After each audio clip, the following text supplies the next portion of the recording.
میرا افسانے الفت جہاں میں عام ہو جائے، میرا افسانے الفت جہاں میں عام ہو جائے، الہی الہی میرا ہر آنسو چراغے شام ہو جائے، الہی میرا ہر آنسو چراغے شام ہو جائے،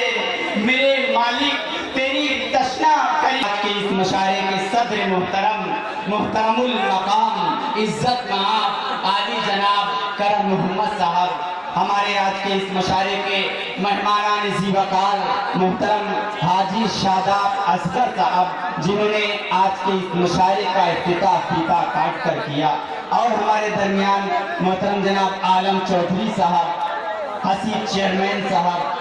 طواب بھائی تشریف رکھتے ہیں۔ حاضرین گرامی، چونکہ وقت کافی ہو چکا ہے، آپ حضرات بھی بڑے بے قرار و بے چین ہیں شورائے کرام کا کلام سننے کے لیے، تو میں یہ چاہتا ہوں کہ آپ کا قیمتی وقت ضائع نہ کر کے سیدھے آج کے اس مشاعرے کا باضابطہ طور پر آغاز کیا جائے۔ میں شورائے کرام کے اسم گرامی بھی آپ حضرات تک پہنچاتا چلوں۔ ہمارے درمیان آپ کے محبوب شاعر محترم الطاف ضیاء صاحب ہمارے ڈائٹ پر تشریف رکھتے ہیں، سہیل آزاد صاحب، اسد اعظمی صاحب، علی بارہ بنکوی، افضل الہ آبادی صاحب، شمشیر جہانہ گنجوی صاحب، اجے پردھان صاحب، وکاس بوکھل صاحب، اور محترمہ چاندنی شبنم جلال پوری صاحبہ، محترمہ رنجنا سنگھ بھیا صاحبہ۔ انشاءاللہ یک کے بعد دیگرے آپ حضرات کے روبرو ہوں گے اور اپنے خیالات کا مظاہرہ کریں گے۔ آپ حضرات کو اپنی شاعری سے آپ حضرات کو اپنی سن رہے ہیں کہ ہم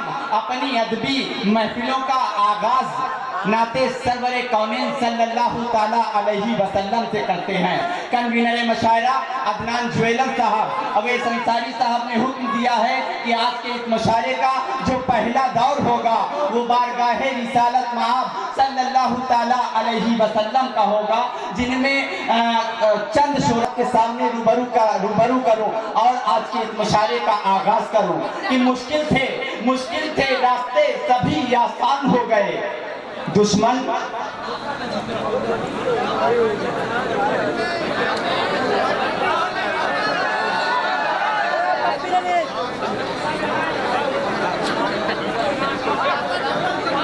سید پردھان صاحب بھی ہمارے درمیان تشریف لے آئے ہیں، میں اراکین کمیٹی کی طرف سے ان کا استقبال کرتا ہوں کہ مشکل تھے راستے سبھی آسان ہو گئے، دشمن یہ دیکھ کر سبھی حیران ہو گئے، رکھا میرے نبی نے دنیا میں جب قدم، پتھر بھی کلمہ پڑھ کے مسلمان ہو گئے، پتھر بھی کلمہ پڑھ کے مسلمان ہو گئے۔ آئیے دوستو، اس محسن انسانیت کا ذکر کرنے کے لیے کسی شاعر کو دعوت کلام دیا جائے جن کے احسانات ہم پر اتنے ہیں کہ ہم قیامت تک ان کے احسانات کا بدلہ کائنات کی تخلیق ہوئی ہے۔ حاضرین گرامی، جن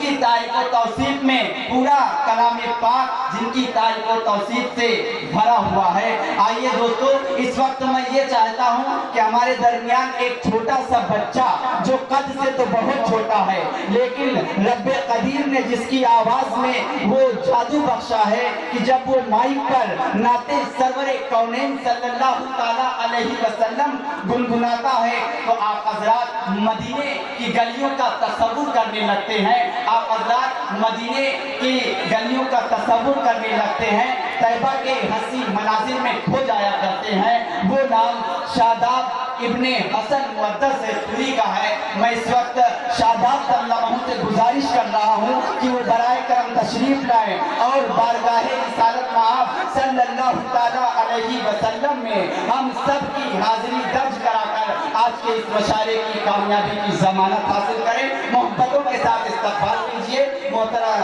شاداب صلی اللہ علیہ وسلم۔